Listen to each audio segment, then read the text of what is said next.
yesterday. Huh? What gives Trump the right to set up military bases in Syria? Why are we attacking Syria's military as they are fighting ISIS? Video shows US-led coalition allowing ISIS to escape to fight the Syrian army. The Islamic State convoy was completely untouched by coalition strikes. Iran's Khamenei blames US for the creation of the Islamic State. America's claim for fighting Islamic State is a lie, Khamenei said. Britain refuses to accept how terrorists really work. Mistaken British foreign policies empower terrorists. Israel, Saudi Arabia, United Arab Emirates in anti-Qatar lobbying move. U.S. legislation to sanction Qatar has sponsored by 10 legislators who received more than $1 million from lobbyists. Trump's administration makes its case for arming Saudi Arabia in secret. They have deliberately targeted humanitarian and civilian assets within Yemen. NBC's Megyn Kelly hits Putin with a beloved canard. It is possible that the hacking of Democratic Party emails was undertaken by the CIA, FBI, NSA, and Clapper. They're all hacking each other at the same time. The Russians are coming. The Russians are coming. The entire framework of the anti-Russian campaign is fraudulent. The unraveling financialization of the United States economy. Nobody in power in this country is paying attention to how close we are to that epic moment. Is Trump launching a new world order? The choice is ours. The age of anger, the steady deterioration of the ecosystem will ultimately lead to total system collapse. 44 ISIS militants killed Monday. Civilians suffer as US-backed forces advance against ISIS. US attacks neighborhoods with white phosphorus. The United States have carried out 25 raids in sections of the city of Raqqa and have used munitions that are internationally prohibited. Syria's new sarin report challenged. MIT national security scientist says the New York Times published a fraudulent analysis of last April's sarin acts in Syria. Apartheid Israel claims it successfully hacked ISIS computers. Trump leaked it to the Russians. Apartheid Israel claims it successfully hacked ISIS computers. Trump leaked that ISIS information to the Russians. Wow. U.S. cyber weapons used against Iran and North Korea are a disappointment against ISIS. Iraq forces kill 23 ISIS militants inside Mosul's old city. 1 militant's bodies found. 14 killed in western Mosul. 3 soldiers and 11 militants were killed on Monday. Iraq says it still has Qatari money sent to free ruling family members.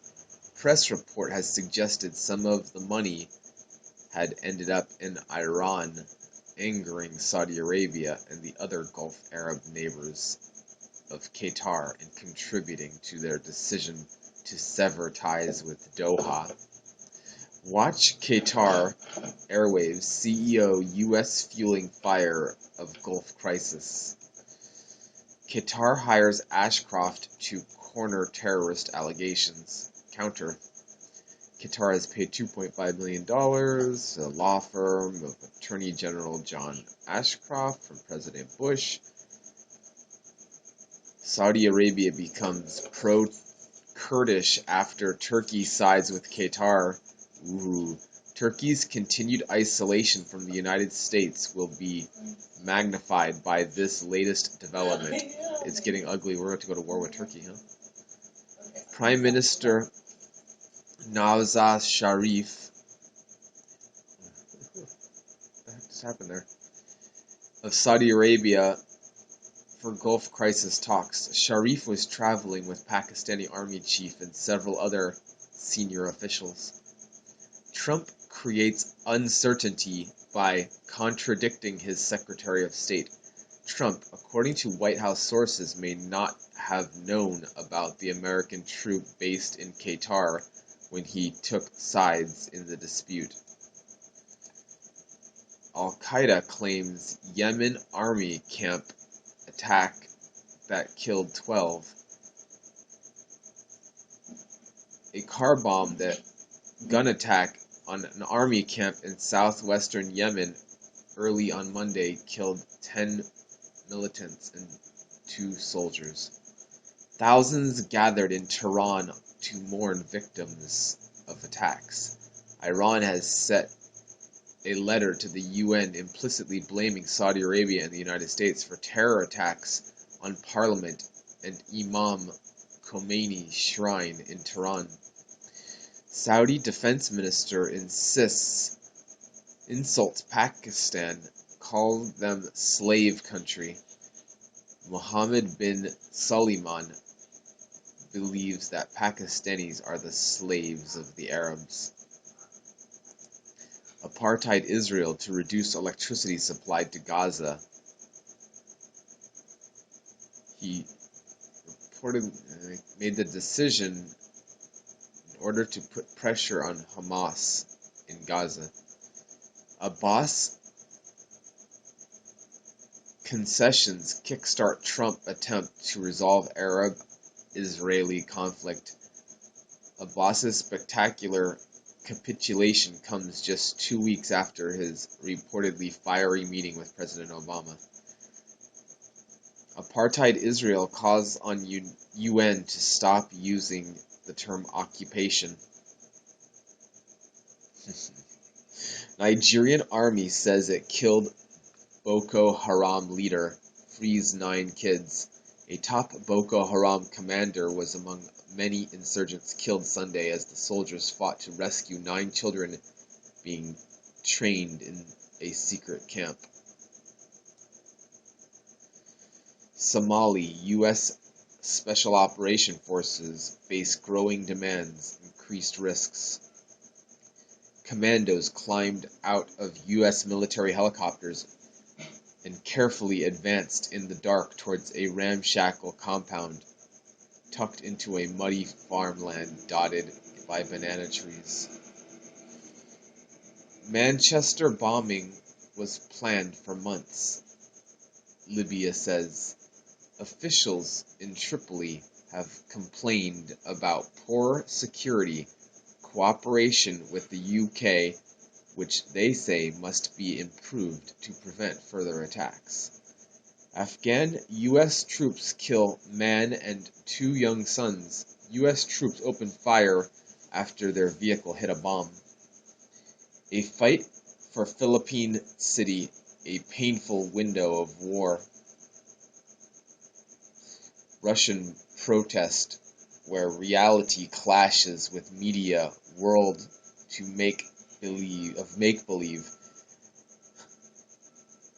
Navalny was detained by police for moving the authorized venue. Gazprom plans second Turkish stream pipe bypassing Ukraine, Russia, Gazprom, Greece, and Italy. Edison have signed an agreement of cooperation and aims to establish a route of gas supplies which will run across Turkey and Greece to Italy.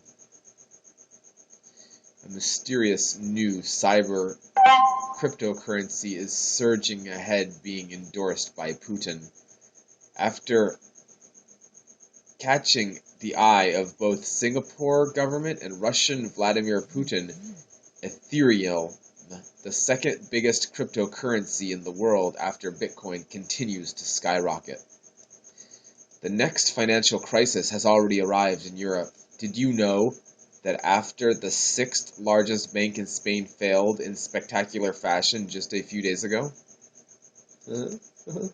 Oh my gosh, I'm posting the news.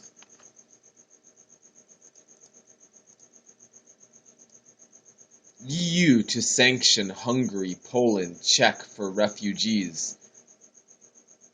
Record low turnout hangs over Macron's expected win in Parliament. Fewer than half of all registered voters cast a ballot on Sunday. Unprecedented for France's post-war Fifth Republic failed state. Jeremy Corbyn's anti-war policies turned out to be a voter win. May is an enthusiast of the war on terror and has been one of the political world's keenest supporters of Trump's deranged foreign policy since day one.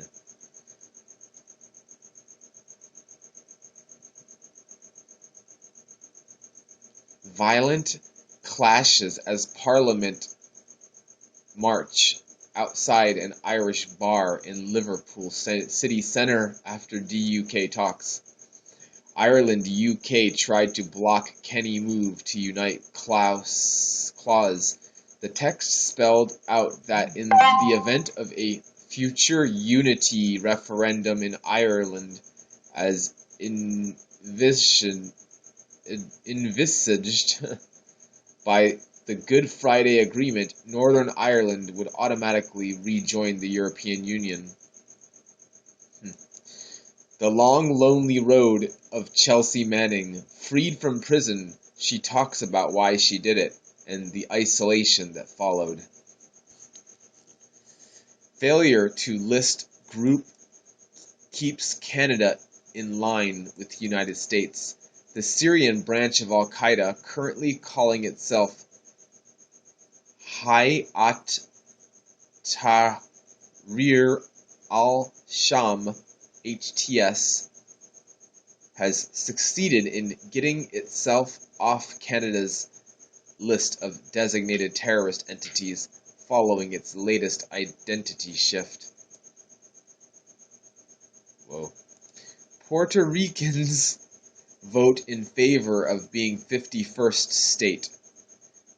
The full statehood was backed by more than 90%, but turnout for referendum stood at just 20%.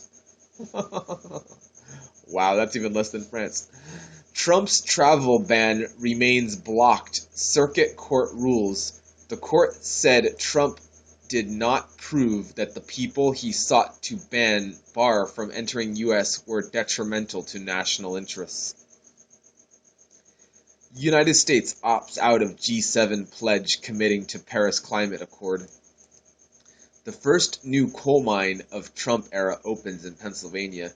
The CEO, George Dressenfessen, praised Trump's easing of regulations and encouragement of fossil fuel exploration. Maryland District of Columbia sue over payments to Trump hotels. Trump Attorney General to testify in public Senate hearing. Sessions believes it's important for the American people to hear the truth directly from him. The Justice Department said, Americans want more than just budget deal cuts. Gallup's latest update shows that 28% of Americans have a favorable opinion of the government, while 55% have an unfavorable opinion. Trump to admit 30 lies under oath. Trump also lied during the disposition about his business relationship with organized crime figures. What? Annoying. Yeah, it's annoying. That's the end. I just came to read the news. That's all I did for it. Later.